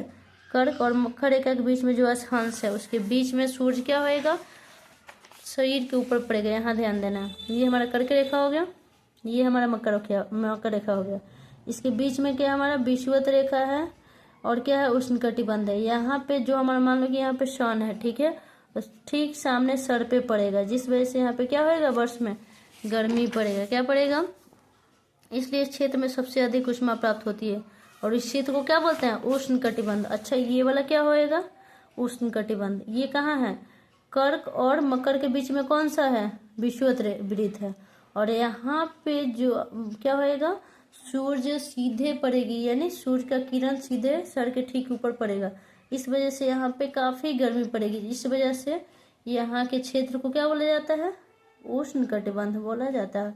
कर्क और मकर के बीच जो अक्षांश पड़ेगा वहां पे सूर्य क्या होगा, साल भर में एक बार ठीक सामने पड़ेगी, यानी सिर के ठीक ऊपर सामने पड़ेगी, जिस वजह से वहां काफी गर्मी पड़ेगा और उस जोन को क्या बोला जाता है, उष्ण कटिबंध बोला जाता है। ठीक है, यहाँ तक समझ में आया होगा उष्ण कटिबंध किसे कहते हैं, कौन सा अक्षांश के पास सबसे ज्यादा साल भर में, वर्ष में दोपहर में ठीक सर के ऊपर सूर्य पड़ेगा, उस जगह को हम क्या बोलेंगे, उष्ण कटिबंध। ठीक है, आगे बढ़ते हैं। अब आते हैं कर्क रेखा तथा मकर रेखा के बाद किसी भी अक्षांश पर दोपहर का सूर्य कभी भी सिर के ठीक ऊपर नहीं होता। ये बात ध्यान रखना है कि कर्क रेखा तथा मकर रेखा के बाद किसी भी अक्षांश पे, ठीक है, सूर्य जो है दोपहर का सूर्य जो है कभी भी सिर के ठीक ऊपर नहीं होता है, इतना याद रखना है, क्योंकि वो विषुवत रेखा के पास था, इसलिए इक्वेटर के सामने सन साल भर में दोपहर के टाइम में ठीक सामने उसकी किरणें क्या पड़ती है, सिर के ठीक ऊपर पड़ती है, जिस वजह से वहां पे गर्मी पड़ती है और वहां के जोन को उष्ण कटिबंध जोन में माना गया है। ठीक है, लेकिन उसके अलावा किसी भी जगह पे दोपहर का सूर्य कभी भी सिर के ऊपर नहीं होती। ध्रुव की तरफ यानी ऊपर की तरफ सूर्य की किरणें तिरछी होती जाती है। स्ट्रेच कहाँ पर, एकदम सीधे सीधे साउंडेज कहाँ पड़ेगा, मकर रेखा और कर्क रेखा के बीच में जो अक्षांश है वहां, यानी भूमध्य वृत्त के पास। ठीक है, यानी जिसको हम विषुवत वृत्त भी बोलते हैं या इक्वेटर बोलते हैं वहां पे। लेकिन जैसे जैसे ध्रुव की तरफ सूर्य की किरणें क्या होती है, सीधी नहीं होती है, तिरछी होती है। कैसी होती है, ध्रुव की तरफ सूर्य की किरणें तिरछी होती जाती है। इस प्रकार उत्तरी गोलार्ध में कर्क रेखा एवं उत्तरी ध्रुव वृत्त तथा दक्षिणी गोलार्ध में मकर रेखा एवं दक्षिणी ध्रुव वृत्त के बीच वाले क्षेत्र का तापमान क्या होता है, शीतोष्ण कटिबंध कहा जाता है। आते हैं शीतोष्ण कटिबंध। मकर रेखा कर्क रेखा के अलावा कहीं पे भी उष्ण कटिबंध वाला जोन नहीं मिलेगा, क्योंकि यहाँ पे सिर्फ यहाँ पे सूरज का जो दोपहर का जो सूरज की किरणें होती है सिर के ठीक सामने पड़ती है। बाकी जैसे हम किधर एक पोल की तरफ जाते हैं, नॉर्थ पोल की तरफ या साउथ पोल की तरफ, उत्तरी ध्रुव की तरफ या दक्षिणी ध्रुव की तरफ, तो हमारा सूरज जो होता है तिरछी होती जाती है। अब यहाँ पे है तो यहाँ से ऐसे ऐसे बढ़ेगा तो क्या होएगा, तिरछा होगा, और इधर से फिर यहाँ से ऐसे आएगा तो हमारा तिरछा होगा, जिस वजह से इसको क्या बोलते हैं, इधर आएगा सूरज की किरणें तिरछा, यहाँ से जैसे आ रहा है तो ऐसे ऐसे ऐसे ऐसे आएगा तो ये दक्षिणी शीतोष्ण कटिबंध। और यहाँ से यहाँ तो सीधा यहाँ पे पड़ रहा है ना, लेकिन यहाँ से ऐसे ऐसे बढ़ेगा ऐसे ऐसे ऐसे, तो यहाँ पे क्या हो जाएगा हमारा उत्तरी शीतोष्ण कटिबंध। इस जोन को क्या बोला जाएगा, सूरज की किरणें तिरछी पड़ेगी और ये भूमध्य रेखा सॉरी उत्तरी ध्रुव की तरफ जा रही है भूमध्य रेखा से, भूमध्य वृत्त से, और ये भूमध्य वृत्त यानी विषुवत वृत्त से दक्षिण की तरफ आ रहा है, दक्षिण ध्रुव की तरफ आ रहा है, यानी इसकी सन का रेज होगा यहाँ सीधी ना होकर तिरछी होती जाएगी, जिस वजह से यहाँ वाला क्षेत्र के जोन क्या कहा जाएगा, दक्षिणी शीतोष्ण कटिबंध, और ये उत्तरी शीतोष्ण कटिबंध। ठीक है, ये क्लियर हुआ होगा। अब है उत्तरी गोलार्ध में उत्तर ध्रुव वृत्त एवं उत्तरी ध्रुव तथा दक्षिणी गोलार्ध में दक्षिण ध्रुव वृत्त एवं दक्षिणी ध्रुव के बीच के क्षेत्र में बहुत ठंड होती है। उत्तरी गोलार्ध में उत्तर ध्रुव वृत्त, ये रहा हमारा उत्तरी गोलार्ध में उत्तर ध्रुव वृत्त, ये रहा। ठीक है, और दक्षिणी गोलार्ध यानी इस ये वाला सारा जो हमारा दक्षिणी गोलार्ध है इसके में क्या है, दक्षिणी ध्रुव वृत्त, ये रहा। ठीक है, ये वाला हमारा दक्षिणी ध्रुव वृत्त रहा। अब यहाँ पे क्या कह रहा है, उत्तरी ध्रुव में उत्तर ध्रुव वृत्त और दक्षिणी ध्रुव में दक्षिणी गोलार्ध में दक्षिणी ध्रुव वृत्त, दोनों हमने देख लिया। ये रहा हमारा और ये रहा, उत्तरी गोलार्ध में उत्तरी ध्रुव वृत्त ये है और दक्षिणी गोलार्ध में दक्षिणी ध्रुव वृत्त ये रहा। अब यहाँ पे क्या कह रहा है कि यहाँ पे क्या होता है, क्षेत्र में बहुत ठंड होती है। यहाँ पे क्या होगा, यहाँ पे और यहाँ वाले एरिया में काफ़ी ठंड होगा, क्योंकि ये इक्वेटर से जैसे जैसे दूर जाएगा उधर क्या होगा, ठंडा पड़ेगा। इक्वेटर के पास ऊपर से जैसे नीचे आने पे यहाँ पे गर्मी बढ़ेगी, यहाँ से इधर जाने में, लेकिन अब यहाँ से ऊपर जाने में क्या होएगा, यहाँ पे पूरा ठंड पड़ती है, यहाँ पे क्या पड़ेगी, पूरा ठंड पड़ती है। ठीक है, विषुवत वृत्त से पोल की तरफ यानी नॉर्थ पोल की तरफ जाने में या दक्षिण पोल की तरफ जाने में क्या होता है, काफ़ी ज़्यादा ठंड पड़ती है पोल के पास। ठीक है, जिस वजह से उस जोन को क्या बोलते हैं, काफ़ी ठंड बहुत होती है, क्योंकि यहाँ सूर्य की क्षितिज से ज़्यादा ऊपर नहीं आ पाता। क्या होता है, क्षितिज से ज़्यादा ऊपर सूर्य ज़्यादा वहाँ पड़ ही नहीं पाएगा। अच्छा, उष्ण कटिबंध जोन में सन का जो किरण होता है, सूर्य की किरणें होती है दोपहर में, वर्ष भर में एक बार जो होता है पूरा सीधी उसकी किरणें पड़ती है, यानी सर के ठीक ऊपर पड़ती है, जिस वजह से वो उष्ण कटिबंध जोन में आता है। ठीक है, और जैसे जैसे कर्क रेखा और मकर रेखा के ऊपर हम ध्रुव की तरफ जाएंगे तो क्या होएगा, वहाँ पे क्या होता है, थोड़ा क्या मिलता है, ठंड वाला जोन मिलता है। ठीक है, जिसको शीतोष्ण कटिबंध बोलते हैं। विषुवत वृत्त से ऊपर और पोल के ये उत्तरी जो ध्रुव है उसके नीचे जो जोन है वो हमारा शीतोष्ण कटिबंध में आ जाएगा। ठीक, और पूरा हम किसकी बात कर रहे हैं, ध्रुव की बात कर रहे हैं। उत्तरी ध्रुव और दक्षिणी ध्रुव वाला जो जोन होता है वहाँ पे क्या होती है, क्षितिज से ज़्यादा ऊपर सूरज नहीं आ पाता है, जिस वजह से वहाँ पे वो जोन क्या कहलाता है, शीत कटिबंध, यानी पूरा ठंड वाला जोन। शीतोष्ण यानी गर्मी और ठंडा का मिक्सअप, उष्ण मतलब पूरा गर्मी वाला जोन, और शीत यानी पूरा ठंडा वाला जोन। ठीक है, तो ये रहा हमारा कौन सा, शीत कटिबंध। ठीक है, अब इसके बीच में हम आएंगे, ये विषुवत वृत्त तो यहाँ है, ये हमारा शीतोष्ण हो गया, यहाँ पे दक्षिण थोड़ा सा गर्मी और ठंडा दोनों देखने को मिलेगा, लेकिन ये पूरा हमारा बर्फ यानी एकदम पोलर रीजन है। अब पोलर रीजन में क्या होगा, पूरा ध्रुवीय क्षेत्र है। अब इसमें कैसा होगा, यहाँ का जो एरिया होगा पूरा ठंड होगा, इसलिए शीत दक्षिणी शीत कटिबंध और उत्तर ध्रुव और उत्तरी शीतोष्ण कटिबंध के बीच जो आएगा ये क्या होएगा हमारा, उत्तरी शीत कटिबंध, यानी पूरा ठंडा ठंडा ठंडा ठंडा वाला एरिया। और यहाँ भी ठीक है पूरा फ्रिजिड जोन आ जाएगा। ठीक है, जिसको हम क्या बोल रहे हैं, शीत कटिबंध। ठीक है, यहाँ तक समझ आया होगा। 3 कटिबंध पढ़े हम लोग, उष्ण कटिबंध, शीतोष्ण कटिबंध, शीत कटिबंध। ठीक है, आगे देखते हैं थोड़ा देशांतर क्या है। अभी हमने बताया ये हमारा क्या है, देशांतर, इंग्लिश में लॉन्गिट्यूड, लंबा वाला लाइन हमारा लॉन्गिट्यूड। इधर पूर्वी देशांतर, इस साइड जाएंगे तो ऐसे ऐसे ऐसे ऐसे वो आ जाएगा हमारा पश्चिमी देशांतर।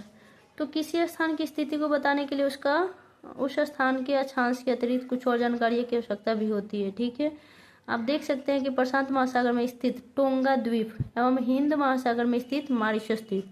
अच्छा, प्रशांत महासागर में कौन सा द्वीप है? टोंगा। कौन सा द्वीप?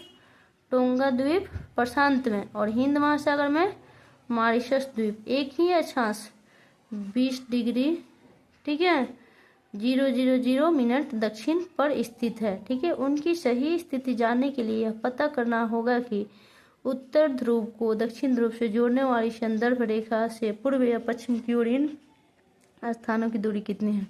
इन संदर्भ रेखाओं को देशांतरीय या मयोत्तर कहते हैं। क्या बोलते हैं इसको? ये वाला रहा, ये ठीक है, 0 डिग्री देशांतर, ये रहा पूर्वी, ठीक है, और ये इधर होगा पश्चिमी, और ये रहा हमारा इसके अकॉर्डिंग, ठीक है, उत्तर दक्षिण दिया है, लेकिन ये हमारा देशांतर बीच वाला लाइन होता है। इसको दूसरे वाला फिगर में समझते हैं। ठीक, क्या कहते हैं इसको? इन संदर्भ रेखाओं को देशांतरीय या मयोत्तर कहते हैं। ठीक है, तथा उनके बीच की दूरी को देशांतर के अंशों में मापा जाता है। ठीक है, उसके बीच जो देश के बीच में अंतर आएगा उसे क्या बोलते हैं? देशांतर। ठीक है, प्रत्येक अंश को मिनट में, प्रत्येक डिग्री को किस में करते हैं? मिनट में, तथा मिनट को किस में? सेकंड में विभाजित किया जाता है। क्या है हमारा? कह रहा है कि प्रत्येक अंश को मिनट में, किस में? मिनट में, तथा मिनट को सेकंड में विभाजित किया जाता है। ठीक, ये अर्धवृत्त है तथा उनके बीच ये भी अर्धवृत्त बनाएंगे। ठीक है, ये भी क्या बनाएंगे? ये बड़ा वाला देशांतर हो गया। ठीक, और ये साइड ये ऐसे ऐसे ऐसे ये भी अर्धवृत्त बनाएगा। इधर से आएंगे, इधर से, इधर से, इधर से, ये हमारा क्या है? ये भी हमारा क्या है? अर्धवृत्त बनेगा। तथा उनके बीच की दूरी ध्रुवों की तरफ बढ़ने पर घटती है। ध्रुव की तरफ जाने पे क्या हो रहा है? इधर आने में क्या हो रहा है? घट रहा है। इधर आते आते क्या हो जाएगा? इस अर्धवृत्त का जो साइज होता है वो घटते जा रहा है, लेकिन सबसे बड़ा कहाँ है? बीच में जो है वो सबसे बड़ा है। ठीक, और कह रहा है आगे, उनके बीच की दूरी ध्रुवों की तरफ एवं ध्रुवों पर शून्य हो जाती है। ध्रुव पे कितनी होती है? आप फिगर में देखेंगे ध्रुव पे कितना है? ये यहाँ पे क्या है? शून्य हो गया है। ठीक है, उत्तर ध्रुव पे क्या हो जाएगा? शून्य हो जाएगा। ध्रुवों पर शून्य हो जाती है। उत्तर ध्रुव और दक्षिण ध्रुव पे इसकी जो दूरी होगी देशांतर की वो शून्य हो जाएगी। जहाँ पर सभी देशांतरीय उत्तर और पश्चिम में मिलती है, यहाँ पे क्या हो रहा है?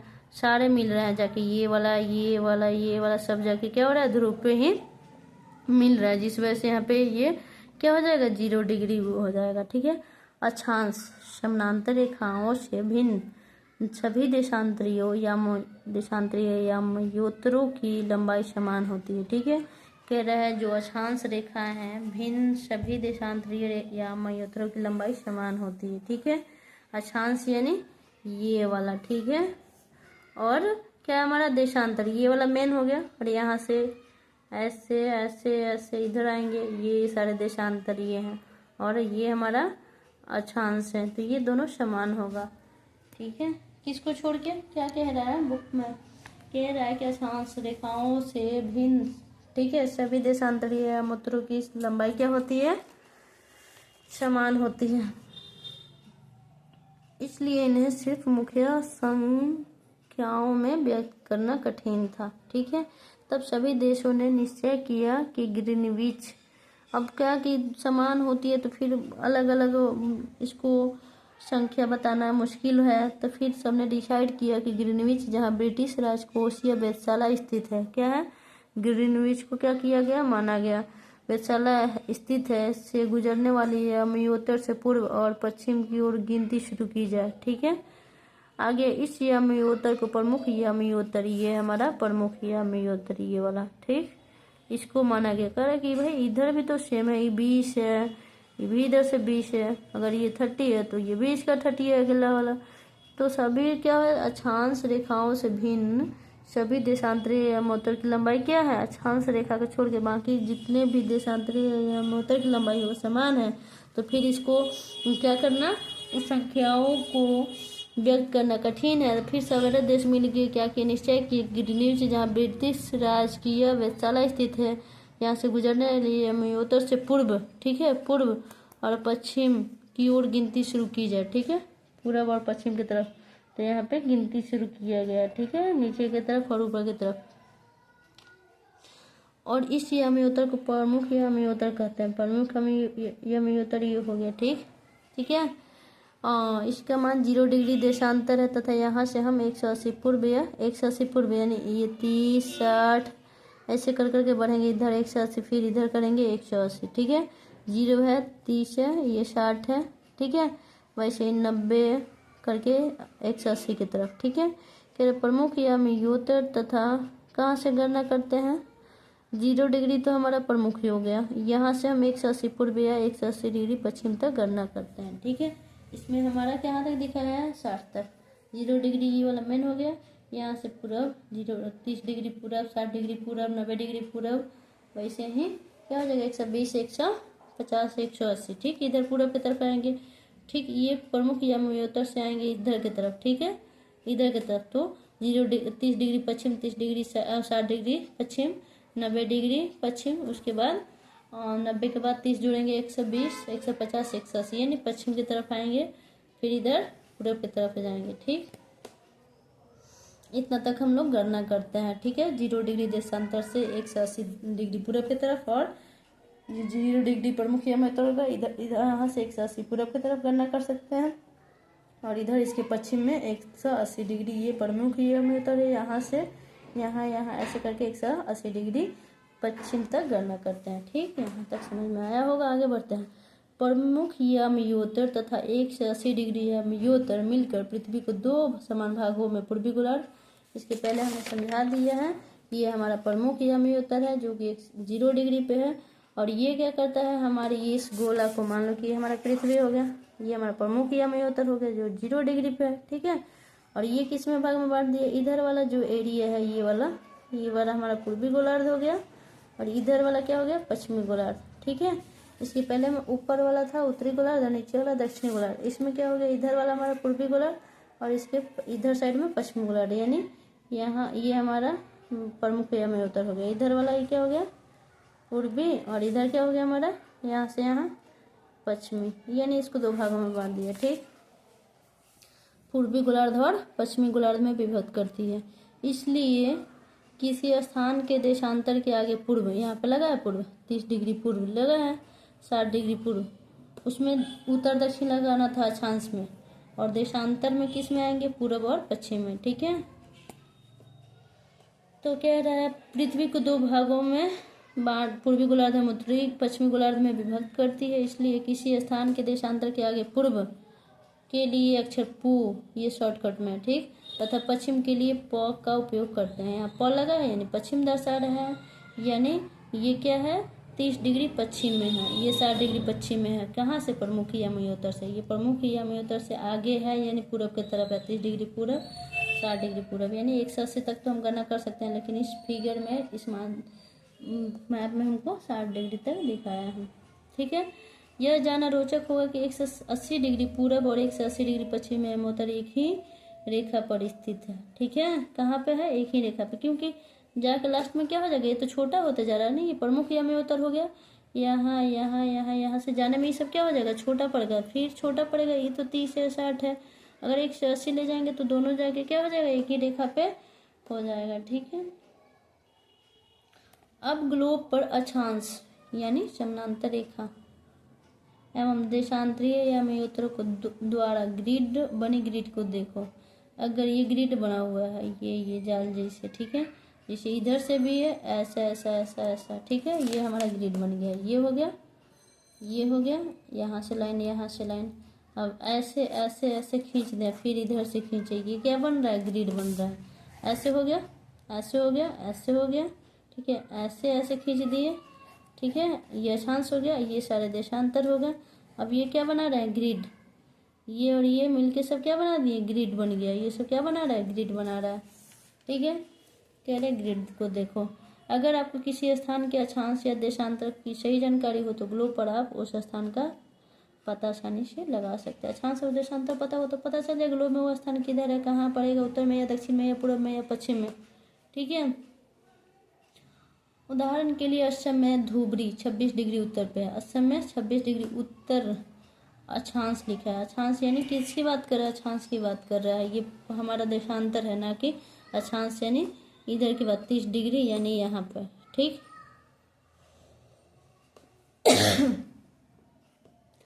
एवं 90 डिग्री पूर्वी देशांतर पर स्थित है। कहाँ? 30 डिग्री उत्तरी अक्षांश और 90 डिग्री पूर्वी देशांतर। ये तो 30 है, 60 है, तो इसके बाद इधर 90 आएगा। ठीक है, तो अब इस बिंदु को देखे जहाँ ये दोनों रेखा एक दूसरे को काटती है। मान लो कि इधर से हम क्या करते हैं, अक्षांश ले लेते हैं। ये तो 0 डिग्री हो गया, 23.5, 30 यहाँ के करीब में ले लेते हैं, और देशांतर में हमारा ये 0 हो गया, 30, 60, 90। अब यहाँ को यहाँ पे दोनों को मिलाएंगे, यानी हमारा यहाँ पे क्या बनेगा, ग्रिड बन रहा है, और यहाँ पे हमारा धुबरी है। ठीक है, 90 डिग्री पूर्वी देशांतर पर स्थित है। अब उस बिंदु को देखे जहाँ ये दोनों रेखाएं दूसरे का थी, ये बिंदु धुबरी की सही स्थिति होगी। यानी धुबरी कहाँ है, तो हम उसको 26 डिग्री उत्तरी अक्षांश की तरफ जाएंगे, 90 डिग्री पूर्वी देशांतर में जाएंगे। ठीक है, देशांतर ध्यान रखना है। इसको समझने के लिए कागज पर समान दूरी वाली क्षैतिज तथा ऊर्ध्वाधर रेखाएं खींचिए। 2.7 में ऐसे दर्शाया गया है। ऊर्ध्वाधर रेखाओं को संख्या 1, 2, 3, 4 से 36 रेखाओं को अंग शुरू से व्यक्त करें, जिन बिंदुओं पर ये ऊर्ध्वाधर एवं क्षैतिज रेखाएं एक दूसरे को काटती है, वहां से कुछ छोटे वृत्त खींचिए। इन छोटे वृत्तों को अ, ब, स, द तथा ध नामों से व्यक्त कीजिए। ठीक है, मान लीजिए कि ऊर्ध्वाधर रेखा है पूर्वी देशांतर एवं क्षैतिज रेखा है उत्तरी अक्षांश को दर्शाती हैं। क्षैतिज मतलब ऊर्ध्वाधर यानी खड़ा, क्षैतिज मतलब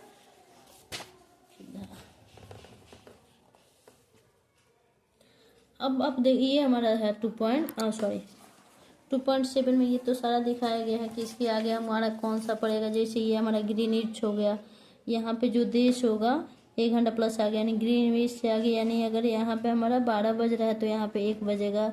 2 घंटा आगे कोई है तो यहाँ पे 2 बजेगा, 3 बजेगा। ठीक है, और यहाँ से ग्रीनविच से भारत के बीच में हमारा कितने घंटे का अंतर है, 5.5 घंटे का। यहाँ देखेंगे हमारा भारत है। ठीक है, 5.5 घंटा का अंतर है। अगर यहाँ 12 बज रहा है तो वहाँ पे 5:30 बजे, यहाँ पे अगर 2 बज रहा है तो वहाँ पे 7:30 बजेगा। ठीक है, यानी ये ग्रीनविच से आगे का टाइम है। इधर जो भी देश पड़ेगा इधर दिखाया गया इस मैप में, तो उसमें 1-1 घंटा जोड़ते जाना है। इसके सामने जो भी देश पड़ेगा तो उसमें 1 जोड़ देना, यानी 12 यहाँ बज जाए तो यहाँ 1 बजे। इसके पीछे वाला जो भी ग्रीनविच से पीछे जो भी पड़ेगा तो वहाँ पे क्या होएगा, उतना घंटा माइनस करना है। यानी 12 बज रहा है तो यहाँ पे कोई देश है तो यहाँ उसमें से 1 घंटा माइनस कर देना है, यानी 11 बजेगा। ग्रीनलैंड में क्या बजेगा, तो ग्रीनलैंड ग्रीनविच से पीछे है तो उसमें से हमको कितना घटा देना है, यहाँ ध्यान देना है।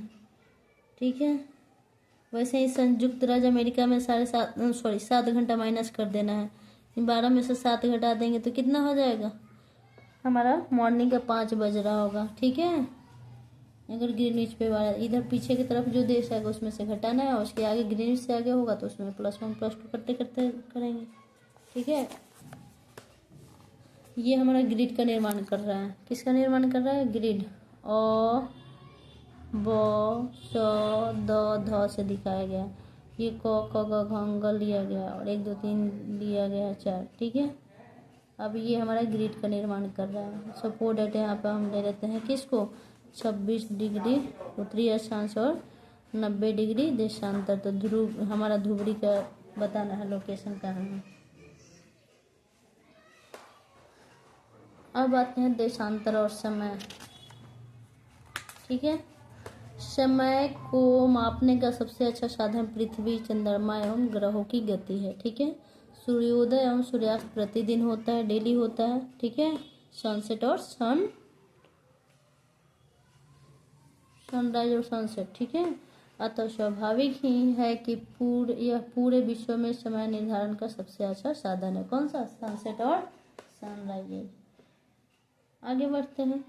स्थानीय समय का अनुमान सूर्य के द्वारा बनने वाली परछाई से लगाया जा सकता है। ठीक है, लोकल जो टाइम होगा कितना हो रहा है वो सूर्य का परछाई से पता चल जाएगा, सुबह हो रहा है कि शाम हो रहा है, दोपहर उसका पर उसके शैडो का जो साइज है उससे पता चल जाएगा। ठीक है, शैडो के साइज से भी हम क्या कर सकते हैं, स्थानीय जो समय होगा उसका हम लोग पता कर सकते हैं। ठीक है, जो दोपहर में सबसे छोटी छाया बनेगी यानी शैडो बनेगा, सूर्योदय तथा सूर्यास्त के समय लंबा शैडो बनेगा। इससे पता चलेगा कि हाँ अभी कितना टाइम हो रहा है। ठीक है, ग्रीनविच पर स्थित प्रमुख यामियोत्तर पर सूर्य जिस समय आकाश के सबसे ऊंचे बिंदु पर होगा उस समय यामियोत्तर पर स्थित सभी स्थानों पर दोपहर होगा। ठीक है, सूर्य जिस समय आकाश के सबसे ऊंचे बिंदु पर होगा उस समय यामियोत्तर पर स्थित, जो भी यामियोत्तर पर स्थित यानी यहाँ पे होगा, वहाँ पे सभी जगहों पे क्या होएगा उस टाइम में, दोपहर होगा।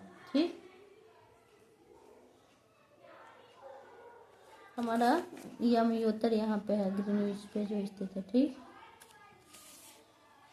आगे है, चूंकि पृथ्वी पश्चिम से पूरब की ओर चक्कर लगाती है, पृथ्वी किधर से किधर लगाती है, पश्चिम से पूरब की तरफ चक्कर लगाती है, अतः वे स्थान जो ग्रीनविच के पूर्व में है उनका समय ग्रीनविच से आगे होगा। अभी इस फिगर में दर्शाया गया है, ग्रीनविच से आगे जो भी होगा तो उसका समय क्या होगा, आगे होगा। जैसे ग्रीनविच होगा +1 +1 +2 +3 +4 +5 +6 +7 +8 +9 10 11 12 तक जाता है। ठीक, +2, तो यहाँ ग्रीनविच है हमारा, इसके आगे जो भी कंट्री होगा उसका समय क्या होगा, ग्रीनविच से आगे होगा। और इसके पीछे जो भी होगा, ग्रीनविच से पीछे जो लिखा है, इसके पीछे जो भी कंट्री पड़ेगा ग्रीनविच के टाइम से इसका टाइम हम लोग क्या करेंगे, माइनस करेंगे।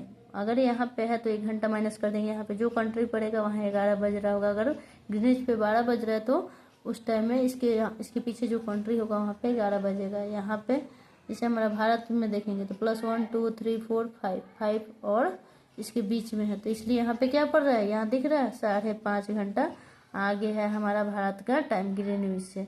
यानी यहाँ पर अगर 12 बज रहा है तो यहाँ पे हमारा क्या होगा, 5:30 बजेगा। यानी 5.5 घंटा हमारा भारत क्या है, कहाँ से आगे है, ग्रीनविच के टाइम से आगे है। ठीक है, पीछे नहीं करना है, और पीछे जो कंट्री पड़ेगी उसमें से हम लोग माइनस करेंगे, ग्रीनविच से आगे वाला में क्या करेंगे, प्लस करेंगे। ठीक, यही कह रहा है हमारा क्या टाइम जो यहाँ पे बताया जा रहा है। ठीक, कह रहा है चूंकि पृथ्वी पश्चिम से पूरब की ओर चक्कर लगाती है तब वे स्थान जो ग्रीनविच के पूर्व में है उनका समय ग्रीनविच समय से आगे होगा, तथा जो पश्चिम में है, ग्रीनविच से पश्चिम में जो है उनका समय पीछे होगा। पश्चिम में वाला का ग्रीनविच से पीछे जो होगा उसका समय पीछे होगा, पश्चिम साइड में होगा उसका पीछे होगा, और जो ग्रीनविच के आगे है यानी पूरब में है उसका टाइम आगे होगा ग्रीनविच से। ये समझ में आया होगा, ग्रीनविच से आगे और पीछे का टाइम कैसे बताएंगे विश्व के समय क्षेत्र। ठीक है, ग्रीनविच से आगे वाला के पास टाइम क्या होएगा, पूरब वाला के पास टाइम आगे होगा, पश्चिम वाला के पास टाइम ग्रीनविच से पीछे होगा। ठीक, यही ये कहना जा रहा है। आगे उनका समय पीछे होगा।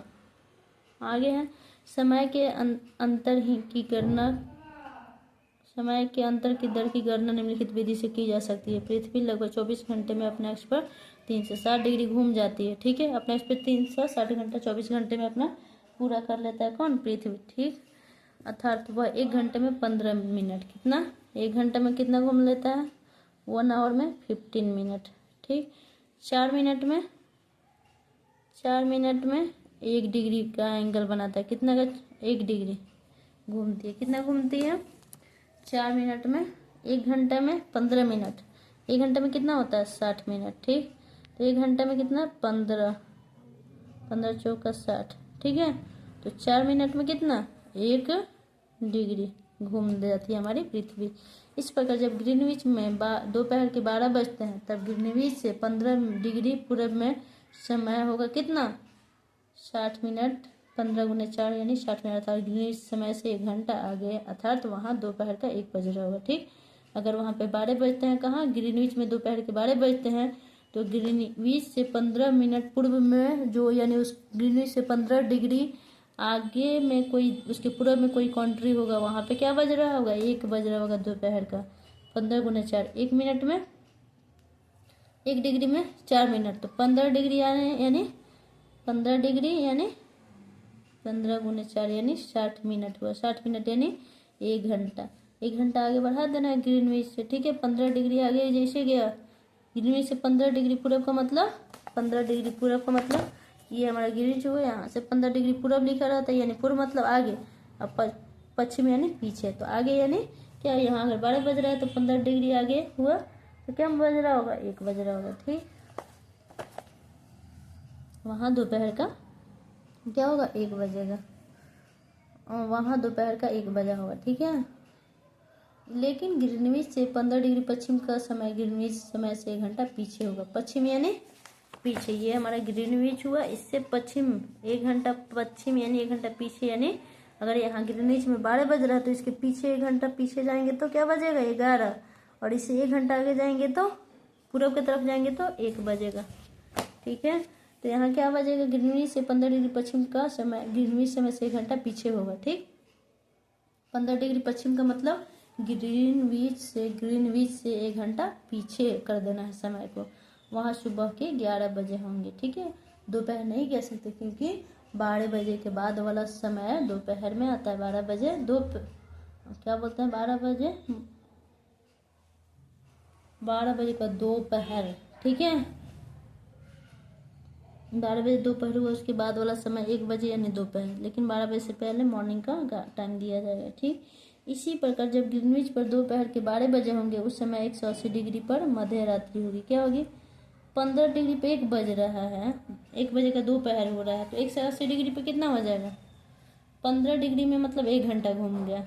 समझ में आ रहा है, तो 180 में कितना, 15 में कितना, 180 से भाग देंगे। ठीक, कितना, 12, यानी 12 बज रहा है यहाँ पे दिन, तो 12 बजे मध्य रात्रि होगा। समझ में आ रहा है, इसका कैलकुलेशन कह रहा है 15 डिग्री यानी 1 घंटा। ठीक, अगर ग्रीनविच में दोपहर में 12 बज रहा है, दोपहर का 12 बज रहा है, कितना में, दोपहर 12 बज रहा है ग्रीनविच में। ठीक है, तो जब वो अपने से 15 डिग्री आगे की तरफ चलते हैं, 15 डिग्री आगे यानी वहाँ पे 1 बजा दोपहर का, 1 बजे दोपहर होगा।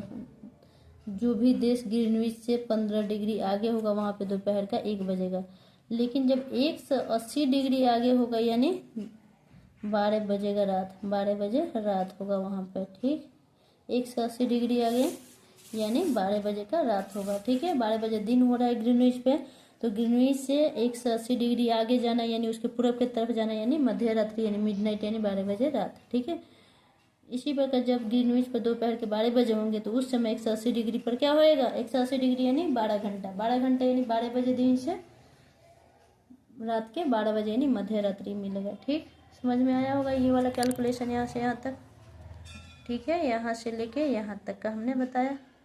ठीक है, नहीं समझ में आया तो इसको कमेंट बॉक्स में कमेंट जरूर करें। आगे आते हैं, किसी भी स्थान पर जब सूर्य आकाश में अपने उच्चतम बिंदु पर होता है दोपहर में, उस समय घड़ी में क्या होता है, दिन के 12 बजते हैं। ठीक है, पूरा नहीं होता है कि ओ दोपहर का टाइम है, बाहर नहीं निकल सकते, बहुत कड़ी धूप है, यानी दोपहर के टाइम में सूर्य क्या होता है, पूरा अपने उच्चतम बिंदु पे होता है और दोपहर का समय होता है उस टाइम में। ठीक, इस प्रकार घड़ी के द्वारा दिखाया गया समय उस समय का स्थानीय समय होगा। ठीक है, यानी हमने क्या किया, उस टाइम के सूर्य का आकाश में एकदम कड़ी धूप की वजह से हमने स्थानीय समय को अनुमानित कर दिया, यानी दोपहर का 12 बज रहा होगा, वो स्थानीय समय हो गया उस स्थान का। आप देख सकते हैं कि नीचे दिए गए देशांतरीय या मध्योत्तर पर सभी स्थानों का स्थानीय समय समान है। ठीक है, अब है टॉपिक हमारा, हम मानक समय क्यों मानते हैं, क्यों माना गया मानक समय, अलग अलग या मध्योत्तर पर स्थित स्थानों के स्थानीय समय में अंतर होता है। क्या होता है, अलग अलग या मध्योत्तर पर स्थित स्थान, जो भी अलग अलग या मध्योत्तर पर स्थान स्थित होगा उसका स्थानीय समय में क्या देखा जाएगा, अंतर पाया जाएगा उसके लोकल टाइम में। अलग अलग या मध्योत्तर पे है तो अलग अलग टाइम में अंतर नहीं होगा। मान लो कि आगे है तो उसका टाइम अलग होगा, उसके पीछे वाला या मध्योत्तर पे होगा तो उसका टाइम अलग होगा, अंतर तो पाया जाएगा।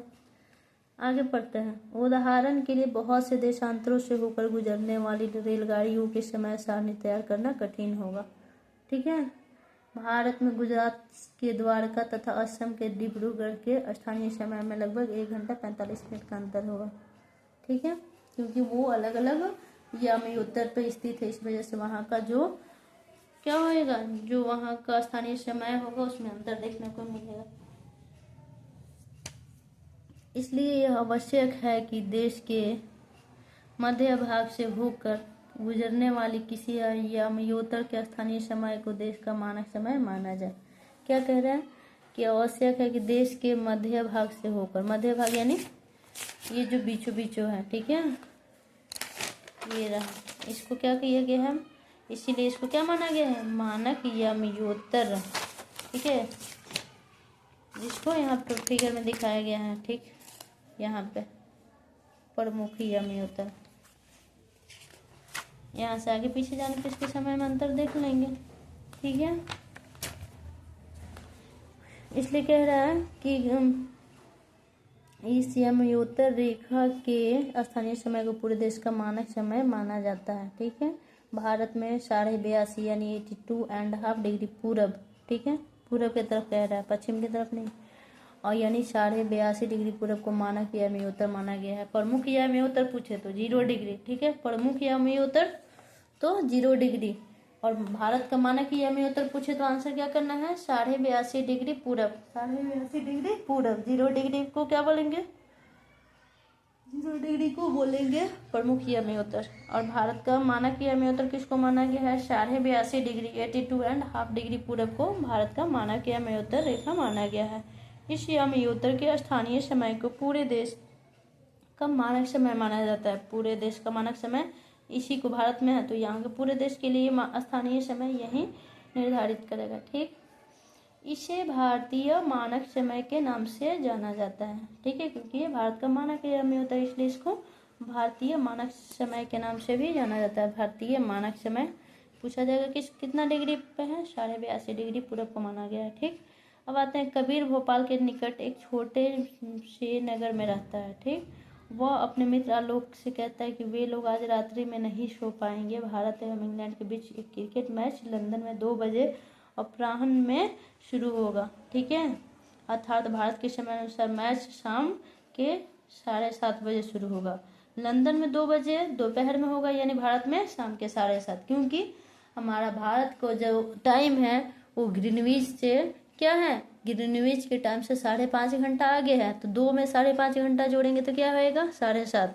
यानी जब लंदन यानी ग्रीनविच पे ही हमारा क्या है, लंदन का यहाँ पे देखेंगे हम अपने लंदन को, इंग्लैंड यहाँ दिख रहा है, ये कहाँ पे है, ग्रीनविच पे है। अभी यहाँ पे 2 बज रहेगा तो भारत में क्या होएगा, उस टाइम में 2 बजे यहाँ क्रिकेट स्टार्ट हो रहा है, तो वहीं क्रिकेट भारत में कितना बजे देखा जाएगा, यहाँ के टाइम के अनुसार तो 2 बजे, लेकिन भारत में जरूरी नहीं कि यहाँ 2 बजे स्टार्ट हुआ तो यहाँ भी वहाँ 2 ही बज रहा होगा। ये 5.5 घंटा आगे है हमारा भारत, तो लंदन या इंग्लैंड वाला टाइम से हमारे 7:30 बज जाएगा भारत में। ठीक है, 7:30 बजे शुरू होगा। ठीक, अर्थात भारत के समयानुसार मैच 7:30 बजे शुरू होगा तथा देर रात्रि में समाप्त होगा। ठीक, क्योंकि हमारे यहाँ तो रात्रि हो जाएगा समाप्त होते होते। क्या आप जानते हैं कि भारत एवं इंग्लैंड के बीच समय में क्या अंतर है, कितना का है, 5.5 घंटे का है। 7:30 में से 2 घटा देंगे तो कितना घंटा का अंतर मिला हमको, 5.5 घंटे का।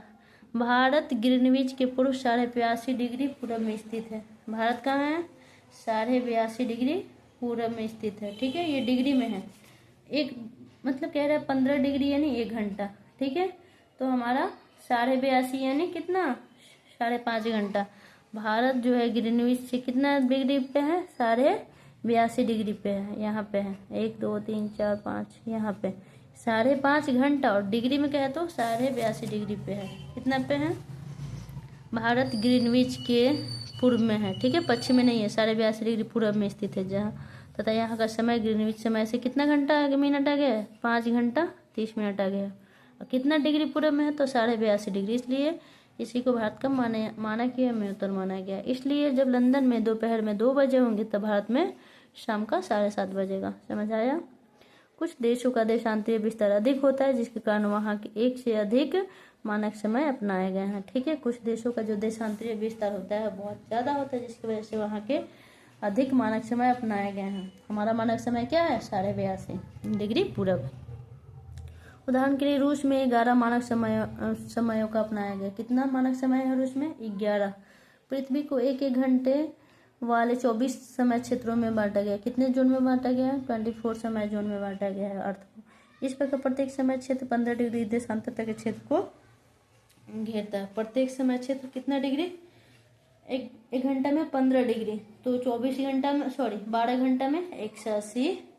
ठीक है, और फिर 12 घंटा में 180 यानी 180 360 डिग्री, टोटल 360 डिग्री कंप्लीट करता है हमारा देशांतर। ठीक है, नहीं समझ में आया होगा कोई भी इसमें टॉपिक लास्ट से लेके या इसके पहले जो भी टॉपिक समझ नहीं आया होगा तो आप लोग कमेंट बॉक्स में इसे पूछ सकते हैं। या समय का कैलकुलेशन में कुछ नहीं समझ में आया होगा यहाँ से इस टॉपिक से तो पूछ सकते हैं। अब पूछा जाए भारत का प्रमुख यामयोत्तर 0 और प्रमुख यामयोत्तर तो 0 और भारत का मानक यामयोत्तर पूछा जाए तो 82.5 को माना गया। ठीक है, क्वेश्चन पे आते हैं थोड़ा। चैप्टर कंप्लीट हुआ। I hope chapter 2 class 6 NCERT geography समझ में आया होगा आप लोगों को। पृथ्वी का सही आकार क्या है? ये क्या है? थोड़ा चपटा हुआ है, ठीक है, ना ही गोलाकार है ना ही वृत्ताकार है, ये थोड़ा अपना एक्सिस पे चपटा हुआ है, ठीक है। ग्लोब क्या है? ग्लोब पृथ्वी का एक मॉडल है, एक लघु रूप है। कर्क रेखा का अंशीय मान क्या है? 23.5 डिग्री। पृथ्वी के 3 ताप कटिबंध कौन कौन से हैं? शीत कटिबंध, उष्ण कटिबंध और शीतोष्ण कटिबंध, ठीक है। अक्षांश एवं देशांतर रेखाएं क्या है? अक्षांश यानी जो पृथ्वी को 2 बराबर भागों में बांटती है, एक उत्तरी गोलार्ध और दक्षिणी गोलार्ध में, ठीक है। एक पोल की तरफ, एक नॉर्थ पोल की तरफ, एक उत्तर पोल की तरफ, और देशांतरीय यानी वैसा गोलार्ध जो पृथ्वी को 2 भागों पूर्वी गोलार्ध और उत्तरी गोलार्ध में बांटती है, ठीक है। बड़ा वाला अक्षांश को क्या बोला जाता है? विषुवत वृत्त या भूमध्य वृत्त या इक्वेटर बोला जाता है। जबकि सबसे बड़ी जो देशांतर होती है, जिसको 0 डिग्री देशांतर बोला जाता है, उसके पैरेलल जो भी होंगे उसको पूर्वी देशांतर, और उसके पीछे साइड में जो पैरेलल काल्पनिक रेखा खींची जाती है उसे पश्चिमी देशांतर बोला जाता है, ठीक। आगे, ऊष्मा की सबसे अधिक मात्रा उष्ण कटिबंध क्यों प्राप्त करते हैं? ऊष्मा की सबसे अधिक मात्रा उष्ण कटिबंध क्यों प्राप्त? उष्ण कटिबंध में क्या होता है? पृथ्वी जो हमारा सूरज है, वर्ष भर में, मतलब साल भर में एक बार दोपहर के टाइम में पूरा उसका क्या होता है? सिर पे उसकी सूरज की किरणें पड़ती है, ठीक सामने पड़ती है, जिस वजह से वहां पे क्या होता है? ऊष्मा सबसे अधिक प्राप्त होता है उष्ण कटिबंध में, ठीक है, क्योंकि वो विषुवत वृत्त के पास में है और वहाँ सूरज की किरणें साल भर में एक बार क्या होती है? पूरा स्ट्रेथ होती है, जिस वजह से वो ठीक सर के ऊपर पड़ती है उसकी किरणें, सूरज की किरणें, और वहां पे ज्यादा ऊष्मा प्राप्त होती है, ठीक। जब भारत में शाम के 5:30 बजते हैं, तब लंदन में दोपहर के 12 क्यों बजते हैं? क्योंकि जो भारत है हमारा 5.5 घंटा आगे है, कहाँ? लंदन यानी ग्रीनविच से 5.5 घंटा आगे है, यानी 82.5 डिग्री इसका मानक यामी उत्तर माना गया है, और ये 5.5 घंटा लंदन के टाइम से ग्रीनविच से आगे है, इसलिए यहाँ 5:30 बजेगा तो यहाँ दोपहर के 12 बजेंगे, यानी इससे 5.5 घंटा हमको पीछे कर देना है भारत से, और भारत हमारा आगे है और ये ग्रीनविच जो है 5.5 घंटा पीछे है, जिस वजह से यहाँ 12 बजेगा दोपहर के, यहाँ शाम में 5:30 बजेगा। आई होप क्वेश्चन क्लियर हुआ होगा। आगे आते हैं एमसीक्यू क्वेश्चन है कुछ। सही उत्तर चुनिए। प्रमुख यामी उत्तर का मान, प्रमुख यामी उत्तर कितना डिग्री पे है? 0 डिग्री, ठीक है। आते हैं शीत कटिबंध किसके नजदीक पाया जाता है? ध्रुवों के बीच, ठीक है, शीत कटिबंध, क्योंकि शीत यानी कोल्ड, अब कोल्ड वाला जोन कहाँ मिलेगा? हमारा ध्रुवों के पास, विषुवत पे तो होगा नहीं, कर्क रेखा पे होगा नहीं, तो शीत कटिबंध ध्रुवों पे होगा। देशांतरों की कुल संख्या 360, 1 से 80 पूर्वी देशांतर तक। 0 को तो प्रमुख यामी उत्तर माना जाता है, 0 के बाद 30 डिग्री पूरब, 60 डिग्री पूरब पूर्वी देशांतर, 90 डिग्री पूर्वी देशांतर, 120 डिग्री पूर्वी देशांतर, 150 डिग्री पूर्वी देशांतर, 180 डिग्री पूर्वी, तो पूरब की तरफ 180 तक का गणना किया जाता है पूर्वी देशांतर तक। अब फिर प्रमुख यामी उत्तर से यानी 0 से पश्चिम के साइड 180 तक का गणना किया जाता है। 180 और 180 360 डिग्री क्या देशांतरों की कुल संख्या मानी गई है, ठीक। आगे आते हैं दक्षिण ध्रुव वृत्त स्थित है। दक्षिणी ध्रुव वृत्त कहाँ होगा? दक्षिणी गोलार्ध में, जाहिर सी बात है, नाम है दक्षिणी ध्रुव, तो ध्रुव यानी दक्षिणी गोलार्ध में देखने को मिलेगा। ग्रिड किसका जाल है? ये किसका जाल है? ये बताए थे, ये रहा हमारा ग्रिड, ठीक। ऐसे ऐसे ऐसे ऐसे प्लस ऐसे ऐसे, यानी ये वाला जो लंबा लंबा लाइन दिख रहा है वो तो हमारा देशांतर है, और लेटा हुआ ऐसे ऐसे दिखा रहा है वो देशांतर हुआ, और इसी के जाल को हम ग्रिड बोलेंगे, ठीक। देखा, देशांतरीय यामी का ये जाल है, ठीक। अब थोड़ा खाली स्थान देख लेते हैं। खाली स्थान, मकर रेखा क्या है? 23.5 डिग्री दक्षिणी अक्षांश पर स्थित है। कितना पे है? मकर रेखा 23.5 डिग्री दक्षिणी अक्षांश पर स्थित है। भारत का मानक यामी उत्तर 82.5 डिग्री है, ठीक। 0 डिग्री यामी उत्तर का प्रमुख यामी उत्तर के नाम से जाना जाता है। देशांतरों के बीच की दूरी ध्रुवों की तरफ घटती है। ध्रुवों की तरफ जाने पे क्या होता है? ये हमारा देशांतर, मान लो कि ये देशांतर हो गया, तो यहाँ पे क्या हो रहा है? इधर आने पे ये इसका ध्रुव है तो इधर घट रहा है, ठीक। फिर इधर से इधर आएंगे तो देशांतरों की संख्या क्या हो रही है? इधर घट रही है, यानी इसकी दूरी जो है ध्रुवों की तरफ घटती है। उत्तर ध्रुव वृत्त उत्तरी गोलार्ध में है। उत्तर ध्रुव वृत्त क्या रहता है? उत्तरी में, और दक्षिण ध्रुव वृत्त दक्षिणी गोलार्ध में। आई होप एमसीक्यू क्वेश्चन भी क्लियर हुआ होगा। बाकी सारे क्वेश्चन हमने तो लिखवाया नहीं, लेकिन समझा दिया है। आई होप ये आप लोग के लिए काफ़ी हेल्पफुल होगा। समझ आया होगा तो वीडियो को लाइक एंड सब्सक्राइब जरूर करें। अपनी फीडबैक कमेंट में अवश्य दें।